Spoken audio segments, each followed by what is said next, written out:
हाँ जी, नमस्कार आप सभी का स्वागत है अपने इस YouTube चैनल एड्यूरोही पर। मैं आपका अपना विजय भारत आप सभी का स्वागत करता हूँ।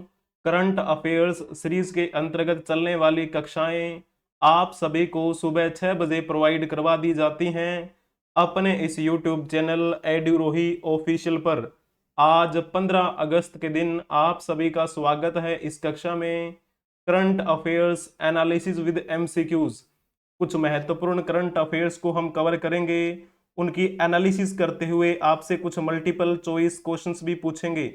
ऐसे मल्टीपल चॉइस क्वेश्चंस जो पहले कभी आपके एग्जाम्स में पूछ लिए गए हैं या फिर आपके आने वाले एग्जाम्स के लिए जो इंपॉर्टेंट हो सकते हैं, उन्हीं क्वेश्चंस को आधार मानते हुए हम आपके लिए कुछ क्वेश्चंस भी लेकर आते हैं। ये जो करंट अफेयर्स की न्यूज़ है, ये हम द हिंदू न्यूज़पेपर से उठाते हैं या फिर जो न्यूज़ प्रेस इंफॉर्मेशन ब्यूरो के द्वारा ऑफिशियली पब्लिश की जाती हैं, वो न्यूज़ हम कवर किया करते हैं। ये आपकी कक्षा मंडे टू फ्राइडे रहती है, सैटरडे और संडे की आपकी छुट्टी रहती है। 15 अगस्त यानी स्वतंत्रता दिवस, आप सभी को स्वतंत्रता दिवस की हार्दिक शुभकामनाएं। चलिए आपको बता देते हैं आज इस कक्षा में हम क्या क्या बातें कवर करने वाले हैं। हिंडनबर्ग के खिलाफ सख्त कार्रवाई की जाएगी, ऐसा कहना है केंद्रीय मंत्री गिरिराज सिंह का। इन्होंने ऐसा क्यों कहा? हिंडनबर्ग के बारे में मैंने आपको 2-3 दिन पहले भी बताया था। हिंडनबर्ग रिसर्च के द्वारा एक रिपोर्ट जारी की गई है जिसमें सेबी के अध्यक्ष को आरोपी ठहराया गया। अभी उस हिंडनबर्ग की रिपोर्ट के आधार पे हम कुछ बातें करेंगे। हिंडनबर्ग रिसर्च क्या है, इसकी क्या कहानी है, इसका क्या बैकग्राउंड है, वो सब बातें भी हम कवर करेंगे और आपसे मल्टीपल चॉइस क्वेश्चन भी पूछेंगे। शेख हसीना ने 15 अगस्त को राष्ट्रीय शोक दिवस के रूप में मनाने का आह्वान किया है। शेख हसीना जो कि बांग्लादेश की प्रधानमंत्री थी कुछ टाइम पहले, और आपको पता है बड़े लंबे समय तक ये वहां की प्रधानमंत्री रही, और अभी वहां पर जैसे ही विरोध प्रदर्शन होने लगे उसी बीच में चलते चलते इन्होंने प्रधानमंत्री पद से इस्तीफा भी दे दिया और ये भारत में आ गई। अब इन्होंने अपने समर्थकों से ये आह्वान किया है कि वहां पर राष्ट्रीय शोक दिवस मनाया जाए 15 अगस्त को, आज के दिन। इस शोक दिवस को मनाने का उद्देश्य क्या है वो भी हम बातें कवर करेंगे, इसके पीछे क्या कहानी है। हालांकि जब हम हमारे भारत की बात करते हैं तो आज 15 अगस्त के दिन क्या मनाया जाता है? स्वतंत्रता दिवस मनाया जाता है। आज ही के दिन 1947 में हमें अंग्रेजों से आजादी मिली थी, है ना, भारतीय स्वतंत्रता अधिनियम 1947 के तहत। तो वो सब बातें कवर करेंगे और आपसे कुछ क्वेश्चंस भी पूछेंगे। रक्षा मंत्री राजनाथ सिंह ने जम्मू कश्मीर में सुरक्षा पर अहम बैठक की है और इसमें अभी जो हमारे सेना के अध्यक्ष हैं वो भी शामिल हुए। रक्षा मंत्री राजनाथ सिंह रक्षा मंत्री के रूप में दूसरी बार लगातार कार्यभार संभाले हुए हैं। इनके बारे में भी थोड़ी बहुत हम बातें कवर करेंगे और क्या ये मुद्दा रहा वो सब समझने का प्रयास करेंगे। अगर आपको ये कक्षा पसंद आ जाए तो कक्षा को लाइक कर दीजिएगा, अपने दोस्तों के साथ इसे शेयर भी कर दीजिएगा। अगर आपने अभी तक इस YouTube चैनल को सब्सक्राइब नहीं किया है तो सब्सक्राइब कर लीजिए, बेल आइकन बटन को भी प्रेस कर लीजिए ताकि समय से पहले आपको इस कक्षा की नोटिफिकेशन मिलती रहे। तो चलो जी, शुरुआत करते हैं हम आज पहली न्यूज़ के साथ। Strict action will be taken against Hindenburg, union minister Giriraj Singh.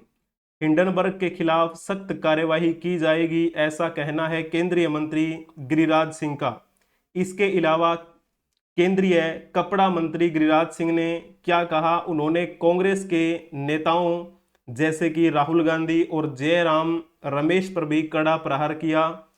केंद्रीय मंत्री यानी कि जाहिर सी बात है, अभी मैंने एक शब्द यूज किया है, यूनियन टेक्सटाइल मिनिस्टर कौन है? गिरिराज सिंह है। ये आपका एक क्वेश्चन जो है आपको ध्यान में रखना है। केंद्रीय मंत्री यानी कि केंद्रीय कपड़ा मंत्री गिरिराज सिंह ने किसको लेकर ये बातें कही है? हिंडनबर्ग रिसर्च को लेकर। उन्होंने कहा कि हिंडनबर्ग रिसर्च ने कांग्रेस के साथ मिलकर देश को बदनाम किया है और अमेरिकी शॉर्ट सेलर के खिलाफ सख्त कार्यवाही की जाएगी। 2 दिन पहले मैंने आपको एक न्यूज में बताया था कि हिंडनबर्ग ने शनिवार को बाजार नियामक भारतीय प्रतिभूति और विनिमय बोर्ड की अध्यक्ष माधवी बूच के खिलाफ तीखा हमला किया था और उन्होंने आरोप लगाया था कि उनके पति धवल के पास कथित तौर पर अडानी मनी साइफनिंग घोटाले में इस्तेमाल किए गए ऑफशोर फंड में हिस्सेदारी रही है। सेबी के बारे में आपको पता होना चाहिए। अभी मैंने एक शब्द यूज किया था, सेबी की अध्यक्ष कौन है अभी? माधवी बूच। तो उनके खिलाफ हिंडनबर्ग रिसर्च जो है उन्होंने एक रिपोर्ट जारी की है, लेकिन अभी जो हमारे केंद्रीय मंत्री हैं गिरिराज सिंह, उन्होंने निराधार इसे बताया है। हालांकि सेबी की अध्यक्ष माधवी बूच और उनके पति ने भी इन आरोपों को निराधार बताया। ठीक है, सेबी के बारे में आपको बखूबी पता होना चाहिए। उससे पहले चलो पहले सेबी के बारे में बताओ, फिर हम हिंडनबर्ग रिसर्च के बारे में जानेंगे। पहले आप ये देख सकते हैं, यही तो है केंद्रीय मंत्री गिरिराज सिंह। कौन सा प्रभार इनको दिया गया है? केंद्रीय कपड़ा मंत्री के रूप में ये कार्यरत हैं। ये एक न्यूज जो है वो द हिंदू के द्वारा प्रकाशित की गई थी, इसके बारे में भी आपको पता होना चाहिए। ठीक है, सेबी प्रमुख के खिलाफ हिंडनबर्ग के जो आरोप लगे, अब उससे क्या हो गया कि एक संदेह का माहौल उत्पन्न हो गया। अडानी समूह के खिलाफ जांच पूरी करने का निर्देश भी दिया गया। सुप्रीम कोर्ट में इस तरह की याचिकाएं भी लगी। ठीक है, तो चलो अब यहां पर आप देख सकते हैं इनके बारे में। ये कौन है? यही तो है सेबी की अध्यक्ष माधवी बूच। इनके और इनके पति पर जो है ये आरोप लगाया गया था हिंडनबर्ग रिसर्च की उस रिपोर्ट में। Allegations levelled against them by short seller Hindenburg as baseless and asserted that their finances are an open book. तो ये जो बातें कही किसने कही? सेबी की चेयरमैन माधवी बूच और उनके पति ने, कि सब कुछ जो है आरोप लगाए गए हैं वो बिल्कुल निराधार है। सेबी के बारे में आपको बिल्कुल पता होना चाहिए। फिर मैं थोड़ा सा आपको हिंडनबर्ग रिपोर्ट के बारे में बताऊंगा, ये किस प्रकार से रिपोर्ट जारी करते हैं। तो सबसे पहले आप ये क्वेश्चन बताइएगा कि भारतीय प्रतिभूति एवं विनिमय बोर्ड सेबी की स्थापना कब की गई थी? अगर आपने इसमें ऑप्शन टिक किया होगा ऑप्शन सी, तो आपने बखूबी अच्छा जवाब दिया है। 12 अप्रैल 1988 को सेबी की स्थापना हुई थी। हिंदी में इसे हम कहते हैं भारतीय प्रतिभूति और विनिमय बोर्ड, इंग्लिश में कहें तो securities and exchange board of India. ठीक है, इसकी स्थापना किसके तहत हुई थी? तो सेबी अधिनियम 1992 के तहत इसे वैधानिक मान्यता मिली थी। कब की बात है ये? मान्यता कब मिली? 30 जनवरी 1992 को इसे आधिकारिक मान्यता मिली थी। ठीक है, स्थापना की बात आती है तो 12 अप्रैल 1988 को आपको लिख देना है। वहीं जब आपसे पूछा जाए कि सेबी का मुख्यालय कहां पर बना हुआ है, तो नाम आएगा मुंबई का। और ये मुंबई तो आपको पता है कहां पर है? महाराष्ट्र में। ये आप उस आधिकारिक मुख्यालय का एक चित्र देख सकते हैं। मुंबई, ये देखो एक नंबर प्लेट जो लगी होती है सेबी भवन के बाहर लिखा हुआ है CAAZ block Bandra Kurla complex Mumbai. तो मुंबई में कहां पर है? ये बना हुआ है, इनका मुख्य कार्यालय बना हुआ है। इसके अलावा इनके क्षेत्रीय कार्यालय भी बने हुए हैं, जैसे कि नई दिल्ली, कोलकाता, चेन्नई और अहमदाबाद की बात करें तो वहां पर इनके क्या मिल जाएंगे आपको? क्षेत्रीय कार्यालय भी मिल जाएंगे। तो वर्तमान में इस सेबी की अध्यक्ष की भूमिका कौन निभा रही हैं? जो कि एक महिला है, माधवी पुरी बूच। ठीक है, तो इस प्रकार आपको बातें जो हैं वो ध्यान में रखनी है इस सेबी के बारे में। तो इस सेबी के पास क्या अधिकार हैं? तो जब एक प्रस्ताव पारित किया गया था संसद में 29 अक्टूबर 2002 की बात है, शेयर बाजार में गड़बड़ी अगर पाई जाती है, उसमें जो भी दोषी संलिप्त पाए जाएंगे उनको अधिक से अधिक कठोर सजा देने के लिए अधिकार दिए गए हैं इस सेबी को। यानी कि सेबी का मतलब क्या है? Securities and exchange board of India. तो जितने भी धोखाधड़ी के मामले हैं उनसे संबंधित मामले जो है वो ये देखती हैं और उनसे निपटने में ये क्या है, सहायक है। अब इसी सेबी की जो अध्यक्ष हैं माधवी बूच, उनको लेकर निशाना साधा गया हिंडनबर्ग रिसर्च के द्वारा। हिंडनबर्ग रिसर्च क्या है? हिंडनबर्ग रिसर्च एक अमेरिकी वित्तीय शोध कंपनी है। रिसर्च फर्म का फोकस किस पर रहता है? शॉर्ट सेलिंग पर रहता है। इसकी स्थापना की बात अगर कही जाए तो 2017 में हुई थी, नॉर्थन एंडरसन के द्वारा इसे स्थापित किया गया था और इसका जो मुख्यालय है वो न्यूयॉर्क शहर में है। ठीक है, तो इस प्रकार जो है वो हिंडनबर्ग की एक पृष्ठभूमि है और ये जो रिपोर्ट तैयार करती है, सार्वजनिक रिपोर्ट उसे हम कह देते हैं, अपनी वेबसाइट के माध्यम से वो उसे क्या कर देती है, पब्लिश कर देती है, जिसमें किस प्रकार के मुद्दे देखने को मिलते हैं। जैसे कोई कॉरपोरेट धोखाधड़ी करता है तो उससे संबंधित ये न्यूज वहां पर एक रिपोर्ट के जरिए पेश कर देते हैं। और जैसे अडानी समूह के बारे में इन्होंने बताया था कुछ टाइम पहले, लॉर्ड्सटाउन मोटर्स के बारे में इन्होंने बताया था, क्लोवर हेल्थ के बारे में इन्होंने ये बताई थी, है ना, रिपोर्ट में। तो इन रिपोर्टों में शॉर्ट सेलिंग के अभ्यास की रक्षा भी शामिल है। तो ये कुछ बातें जो हैं हिंडनबर्ग रिसर्च के बारे में मैंने आपको बताई, जो कि एक प्राइवेट टाइप की कंपनी आप कह सकते हैं। नॉर्थन एंडरसन के द्वारा इसकी स्थापना कब की गई थी? 2017 में की गई थी और इसका मुख्यालय न्यूयॉर्क सिटी में है। चलिए जी, अब हम नेक्स्ट न्यूज की तरफ चलते हैं। Sheikh Hasina calls upon supporters to pray at Bangabandhu Bhavan on अगस्त 15। अभी हाल ही में शेख हसीना ने अपने समर्थकों से 15 अगस्त को बंगबंधु भवन में प्रार्थना करने का आह्वान किया है। हालांकि आपको पता है ये शेख हसीना जो कि बांग्लादेश की पूर्व प्रधानमंत्री रही हैं, उन्होंने देश को छोड़ दिया और देश छोड़ने के बाद उन्होंने अपने पहले पत्र में लिखा कि 15 अगस्त को राष्ट्रीय शोक दिवस के रूप में मनाएं और बंगबंधु भवन में प्रार्थना भी करें। 5 अगस्त को बांग्लादेश छोड़ने के बाद अपना इन्होंने पहला बयान दिया है। प्रधानमंत्री के रूप में इन्होंने अभी हाल ही में इस्तीफा दे दिया था क्योंकि वहां पर विरोध प्रदर्शन हो रहा है बड़े जोरों शोरों से। उसी के चलते जो अल्पसंख्यक वर्ग के जो हिंदू हैं उन पर भी क्या है, अत्याचार हो रहे हैं। सोशल मीडिया प्लेटफॉर्म के माध्यम से आपने देखा भी होगा। भारतीय मूल के जो हिंदू अमेरिका में रह रहे हैं या फिर जो बांग्लादेश से जो हिंदू वहां पर रह रहे हैं, तो सभी ने हिंदुओं के पक्ष में वहां पर क्या किया, विरोध प्रदर्शन किया। यूएसए में भी, ठीक है, टेक्सास की एक क्षेत्र है जिसके बारे में मैंने आपको बताया था, ह्यूस्टन नाम की जगह है, वो मैंने न्यूज में आपसे बताया भी था, उसके बारे में बातें कवर की थी। अभी जो है वर्तमान दृष्टि से देखा जाए तो इन्होंने ये 15 अगस्त को राष्ट्रीय शोक दिवस मनाने का आह्वान क्यों किया है, इसके पीछे एक कारण है। आपको पता है इसके यानी कि बांग्लादेश के फाउंडर कौन माने जाते हैं? तो आपको पता है शेख मुजीबुर रहमान, जो कि इस बांग्लादेश के संस्थापक माने जाते हैं। और शेख मुजीबुर रहमान की हत्या हो गई थी, है ना, तो इसी वजह से उनकी हत्या जब हुई तो उनके परिवार के अन्य 15 लोगों की भी हत्या कर दी गई थी। तो इस प्रकार का ये एक घटनाक्रम रहा था। अब उनकी जो हत्या की गई थी वो इसी दिन की गई थी, इसी वजह से कहा गया है इनके द्वारा कि इस दिवस को राष्ट्रीय शोक दिवस के रूप में मनाएं, क्योंकि हमारे यानी कि इस देश के जो फाउंडर हैं शेख मुजीबुर रहमान, तो उनको हम याद करेंगे इस दिन।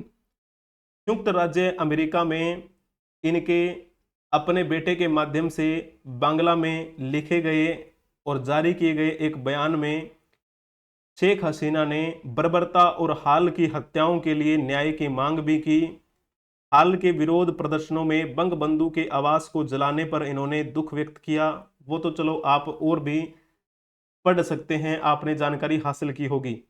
तो ये हैं शेख हसीना, 2009 में ये प्रधानमंत्री बनी थी। बड़ा लंबे समय से इन्होंने प्रधानमंत्री के रूप में कार्य किया, लेकिन रोजगार जो है वो एक मुख्य विषय बना हुआ है। जिस प्रकार हमारे भारत में भी क्या है, अभी रोजगार की काफी समस्या आपको देखने को मिल रही होगी। तो US says no involvement in ousting Sheikh Hasina. America ने कहा कि शेख हसीना को हटाने में उसकी कोई भी संलिप्तता नहीं है। The United States had no involvement in ousting Bangladesh prime minister Sheikh Hasina. White House की तरफ से ये कहा गया। अभी मैंने आपको ये भी बताया था कि शेख हसीना के इस्तीफा देने के बाद वहां पर जो नई अंतरिम सरकार का गठन भी किया जा चुका है और मोहम्मद यूनुस जो हैं वो अब सलाहकार के रूप में शपथ भी ले चुके हैं। ठीक है, तो ये तो यूनाइटेड स्टेट्स ऑफ अमेरिका की तरफ से कहा गया है कि इसमें हमारा कोई लेना देना नहीं है। तो बांग्लादेश की अगर बात की जाती है तो बांग्लादेश जो है ये देख लीजिए, रेड डॉटेड लाइंस जो हैं इसमें ये मैप दिखाया गया है, यही तो है बांग्लादेश का मैप। और इसकी बाउंड्री तो आपको पता है हमारे भारत के साथ लगती है। हमारे भारत के साथ जितने भी पड़ोसी राज्य लगते हैं, पड़ोसी देश लगते हैं, उनमें सबसे लंबी बाउंड्री किस देश की है तो आप कहेंगे बांग्लादेश की है। अभी इस बांग्लादेश में कौन मुख्य भूमिका निभाएंगे सलाहकार के रूप में, तो डॉक्टर मोहम्मद यूनुस का नाम आता है। मोहम्मद यूनुस के बारे में कहा जाता है कि इन्होंने ग्रामीण बैंक जो है बांग्लादेश में उसकी स्थापना की थी। गरीब से गरीब तबके तक वहां पर उनकी पहचान बने, वो भी मुख्य धारा में आए, इस प्रकार की सोच लेकर ये चले थे। इसी वजह से इनको नोबेल पुरस्कार से सम्मानित किया गया, नोबेल पुरस्कार से। ठीक है ना, नोबेल पुरस्कार विजेता मोहम्मद यूनुस कहाँ के रहने वाले हैं, बांग्लादेश के रहने वाले हैं। और इस बांग्लादेश के बारे में थोड़ा सा आप यहाँ पर देख सकते हैं। इस बांग्लादेश की राजधानी क्या है, ढाका। ये बांग्लादेश यूएन का भी सदस्य है, यूएन जिसे हम संयुक्त राष्ट्र के नाम से जानते हैं।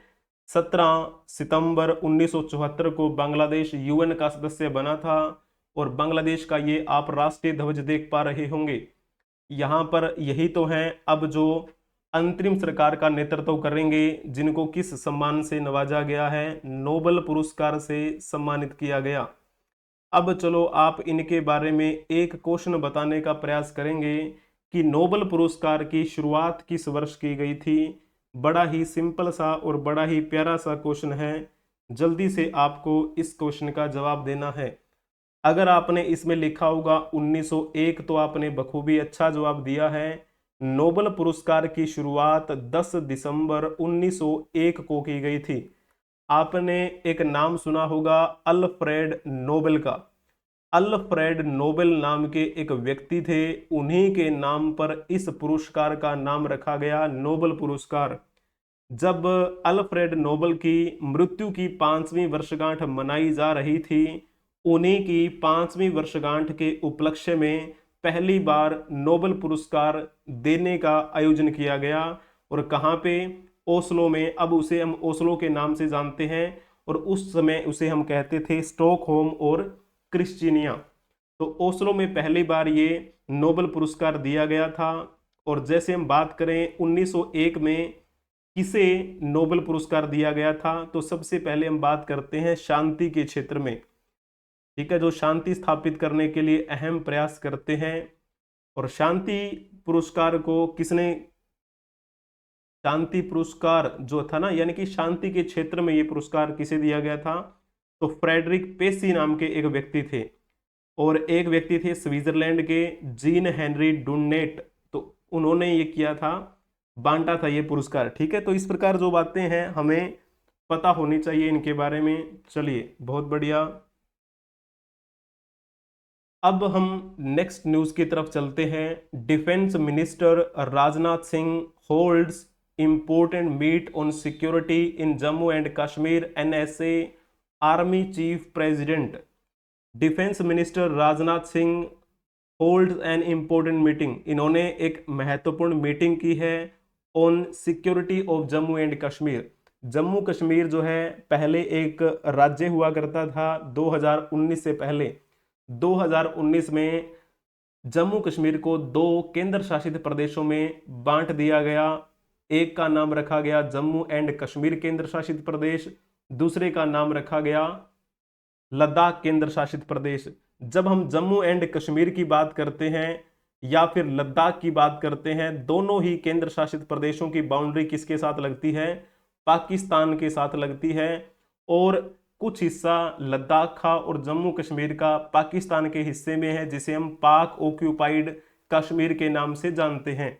तो यहां से बहुत सारी ऐसी गैर कानूनी गतिविधियां होती है, हमारे जो सैनिक वहां पर हैं उनके साथ भी ऐसी घटनाएं आपको देखने को मिलती होगी। और वहां से बाहरी आक्रमण अचानक होते रहते हैं, जिससे हमारे जवान शहीद भी हो जाते हैं, है ना। तो अभी ये सुरक्षा का मुद्दा बना हुआ है। जम्मू कश्मीर की अगर हम बात करें, तो जब आप ऑफिशियल वेबसाइट क्लिक करेंगे जम्मू कश्मीर की, तो वहां पर आपको दिखाई देंगे जम्मू कश्मीर में कितने डिस्ट्रिक्ट हैं, 20 डिस्ट्रिक्ट हैं। वहीं जब हम बात करें लद्दाख की, तो लद्दाख में क्या है, 2। तो ये जो टेरर रिलेशंस इंसिडेंट होते रहते हैं इस union territory of Jammu and Kashmir में, उसी से संबंधित कुछ मुद्दों पर बातचीत करने के लिए ये मीटिंग की गई।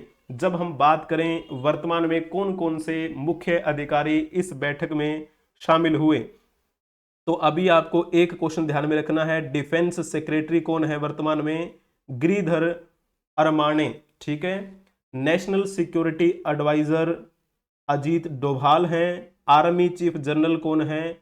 उपेंद्र द्विवेदी। उपेंद्र द्विवेदी को ज्यादा लंबा समय नहीं हुआ है, ये फरवरी 2024 में उप एक आप कह सकते हैं अध्यक्ष के रूप में शामिल किए गए थे, लेकिन अभी हाल ही में इन्होंने आर्मी चीफ के रूप में कार्यभार संभाला। लगभग 1 महीना हुआ होगा, और मैंने न्यूज़ भी 1 महीना नहीं 2 महीने आप मान सकते हैं। तो अभी तो अगस्त चल रहा है ना। तो जून की बात है, जून में इन्होंने अपना कार्यभार संभाला था। इनसे पहले कौन थे? मनोज पांडे थे। तो director general of military operations कौन है? तो लेफ्टिनेंट जनरल प्रतीक शर्मा हैं। ठीक है, तो इस प्रकार के जो अधिकारियों के नाम है वो आपको ध्यान में रखने हैं। वर्तमान कौन किस भूमिका में है, वनडे एग्जाम में पूछा जा सकता है। वर्तमान में नेशनल सिक्योरिटी एडवाइजर कौन है? तो 4 ऑप्शन दिए जाएंगे, तो आपको टिक कर देना है अजीत डोभाल का नाम। वर्तमान में आर्मी चीफ कौन है? तो फिर आपको नाम लिख देना है जनरल उपेंद्र द्विवेदी का। ठीक है, तो इस प्रकार से जो बातें हैं वो ध्यान में रखनी है। अभी आपको पता है इंडिपेंडेंस डे का दिन है आज, और सभी व्यस्त होंगे कहां पर? लाल किले में। और 15 अगस्त के दिन प्रधानमंत्री लाल किले से तिरंगा फहराते हैं, और उस दिन सभी व्यस्त भी रहते हैं। तो हो सकता है वहां पर ऐसी गतिविधियां देखने को मिले जो एक आप कह सकते हैं आक्रमण के रूप में आतंकवादी जो लोग होते हैं वो किस प्रकार से सेंध लगा सकते हैं। तो उसी पक्षों को ध्यान में रखते हुए ये बैठक हुई। यहां पर आप देख पा रहे होंगे राजनाथ सिंह। राजनाथ सिंह के बारे में आप एक क्वेश्चन बताने का प्रयास करेंगे, ज्यादा मुश्किल क्वेश्चन ये बिल्कुल भी नहीं है। अभी जब हम बात करते हैं लोकसभा की, लोकसभा जो कि हमारे सदन का निम्नतम क्या है, ये सदन है, संसद का निम्नतम सदन लोकसभा। और वर्तमान में कौन सी लोकसभा चल रही है? 18वीं लोकसभा चल रही है। 18वीं लोकसभा के अध्यक्ष की भूमिका कौन निभा रहे हैं? तो नाम आता है ओम बिरला का। वहीं जब आपसे क्वेश्चन पूछा जाए कि 18वीं लोकसभा के गठन के लिए लोकसभा चुनाव कब हुए थे, तो अभी हुए थे 2024 में। थोड़े ही समय की बात है, ज्यादा लंबा समय भी नहीं हुआ। ठीक है, तो आप ये बताइएगा कि राजनाथ सिंह ने किस क्षेत्र से जीत हासिल की थी? तो जल्दी से आपको बताना है। अगर आपने इसमें लिखा होगा ना लखनऊ, तो आपने बखूबी अच्छा जवाब दिया है। लोकसभा चुनाव 2024 में राजनाथ सिंह ने उत्तर प्रदेश के लखनऊ लोकसभा क्षेत्र से जीत हासिल की, और वर्तमान में किस रूप में भूमिका निभा रहे हैं? तो रक्षा मंत्री के रूप में ये कार्य कर रहे हैं, रक्षा मंत्री। अब जब हम बात करते हैं रक्षा मंत्री, पहले भी थे ये पिछले कार्यकाल में, अब भी रक्षा मंत्री के रूप में ये कार्य कर रहे हैं। करनाल की बात आती है, तो करनाल कहां पर पड़ता है? करनाल तो पड़ता है आपका हरियाणा में। हरियाणा में करनाल लोकसभा सीट से कौन जीतते हुए हैं? तो नाम आएगा मनोहर लाल खट्टर। मनोहर लाल खट्टर पहले हरियाणा के मुख्यमंत्री थे, और अब वो क्या कर रहे हैं? अब वो केंद्रीय कैबिनेट मंत्री के रूप में कार्यभार संभाले हुए हैं।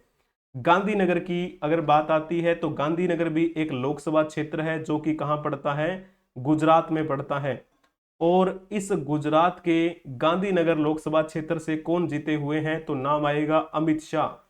अमित शाह वर्तमान में किस भूमिका में हैं? तो ये अभी गृह मंत्री की भूमिका में हैं और गृह मंत्री के रूप में दूसरी बार ये कार्यभार संभाले हुए हैं। सिकंदराबाद से आपके लिए ये क्वेश्चन है, आप कमेंट में बताने का प्रयास करेंगे तो कौन इस सिकंदराबाद सीट से जीता हुआ है। और वो मैं आपको थोड़ा बता देता हूं कि वो अभी केंद्रीय कैबिनेट मंत्री हैं, ये बता दिया आपको। बताइएगा सिकंदराबाद सीट से कौन है वो जो अभी कैबिनेट मंत्री के रूप में कार्य कर रहे हैं। तो बात हो रही थी सिक्योरिटी की, सुरक्षा की। तो सुरक्षा के पहलुओं को सुलझाने के लिए एक समिति भी बनाई गई है जिसे हम कहते हैं cabinet committee on security. Hindi में इसे हम कहेंगे सुरक्षा पर कैबिनेट समिति। तो आप इस क्वेश्चन का जवाब देने का प्रयास करेंगे कि निम्नलिखित में से सुरक्षा पर कैबिनेट समिति का सदस्य जो नहीं है। अगर आपने इसमें लिखा होगा ना शिक्षा मंत्री, तो आपने बखूबी अच्छा जवाब दिया है। शिक्षा मंत्रालय इस सीसीएस का सदस्य नहीं होता है। वर्तमान में हमारे शिक्षा मंत्री कौन है? तो आपको पता होना चाहिए, धर्मेंद्र प्रधान का नाम आएगा। ठीक है, बाकी जो लिखे हुए हैं विदेश मंत्री, वित्त मंत्री, रक्षा मंत्री, ये इस सीसीएस का सदस्य होते हैं। सीसीएस यानी कि एक मंत्रिमंडलीय रक्षा समिति, यानी कि आप ये कह सकते हैं केंद्रीय रक्षा समिति। भारत सरकार के अनेकों प्रतिरक्षा और सामरिक मामलों में निर्णय लेने के लिए एक समिति बनाई गई है और इस समिति की अध्यक्षता किसके द्वारा की जाती है? तो नाम आता है प्रधानमंत्री का। और वर्तमान में हमारे प्रधानमंत्री कौन है?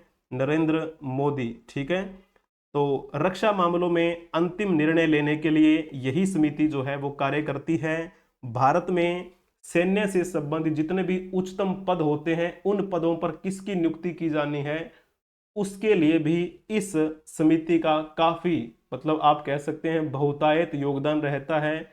इस समिति के आधार पे ही सारी गतिविधियां चलती है सिक्योरिटी से संबंधित। जब हम बात करते हैं कौन कौन इस सीसीएस का मेंबर होता है, तो हमारे गृह मंत्री जो होते हैं ना, वो इस सीसीएस का सदस्य होते हैं। गृह मंत्री के साथ में रक्षा मंत्री तो होते ही होते हैं, जाहिर सी बात है, सिक्योरिटी की बात हो रही है। इसके साथ में वित्त मंत्री जो कि वर्तमान में निर्मला सीतारमण है, निर्मला सीतारमण, तो वो भी इसके सदस्य होते हैं। वित्त मंत्री के साथ में विदेश मंत्री भी इस सीसीएस का सदस्य होते हैं। तो ये जो चार मंत्री हैं, गृह मंत्री, रक्षा मंत्री, वित्त मंत्री, ये चारों के चारों मंत्री सीसीएस का सदस्य होते हैं। इनके सभी के क्या है योगदान से एक निर्णय लिया जाता है रक्षा मामलों से संबंधित, जिसमें अध्यक्षता कर रहे होते हैं प्रधानमंत्री नरेंद्र मोदी। यानी कि अभी वर्तमान में नरेंद्र मोदी हैं, लेकिन बाद में अगर कोई सत्ता में परिवर्तन होता है तो उस समय जो प्रधानमंत्री होंगे वो करेंगे। तो वर्तमान में गृह मंत्री कौन है? अमित शाह। रक्षा मंत्री कौन है? राजनाथ सिंह। वित्त मंत्री निर्मला सीतारमण। विदेश मंत्री सुब्रमण्यम जयशंकर। ठीक है, चलिए आज के लिए इतना ही हम करेंगे। अगर आपको ये कक्षा पसंद आई है तो कक्षा को लाइक कर दीजिए, अपने दोस्तों के साथ इसे शेयर भी कर दीजिए। अगर आपने अभी तक इस YouTube चैनल को सब्सक्राइब नहीं किया है तो सब्सक्राइब कर लीजिए, बेल आइकन बटन को भी प्रेस कर लीजिए ताकि समय से पहले आपको इस कक्षा की नोटिफिकेशन मिलती रहे। चिंता करने की कोई भी आवश्यकता नहीं है। जितनी भी आपकी करंट अफेयर्स की कक्षाएं आज तक हुई हैं इस YouTube चैनल पे, सभी की PDF मैंने आपको प्रोवाइड करवा रखी है। इसकी भी PDF आपको टेलीग्राम चैनल पे मिल जाएगी। टेलीग्राम चैनल का लिंक आपको डिस्क्रिप्शन में मिल जाएगा। अगर आप अलग से सर्च करना चाहें तो EduRohi24 सर्च कर लीजिए टेलीग्राम पर जाके। ठीक है, तो आप सभी का धन्यवाद बने रहने के लिए। टेलीग्राम की बात हो गई और यूट्यूब पे तो आप कक्षा कर ही रहे हैं। इनके अलावा आप हमें अलग अलग सोशल मीडिया प्लेटफॉर्म के माध्यम से संपर्क कर सकते हैं, जैसे कि फेसबुक, मौज, हिप्पी, जोश, share chat, WhatsApp channel, Instagram, Twitter, x. ठीक है, सभी पर। तो सभी का लिंक आपको डिस्क्रिप्शन में मिल जाएगा। बने रहने के लिए आप सभी का धन्यवाद। Thank you for watching. Like, share and subscribe. बने रहिए हमारे साथ EduRohi ऑफिशियल के साथ। हम मिलेंगे नेक्स्ट क्लास में, तब तक के लिए आप हंसते रहें, मुस्कुराते रहें, पढ़ते रहें, खेलते रहें, खिलखिलाते रहें। जय हिंद, जय भारत, वंदे मातरम।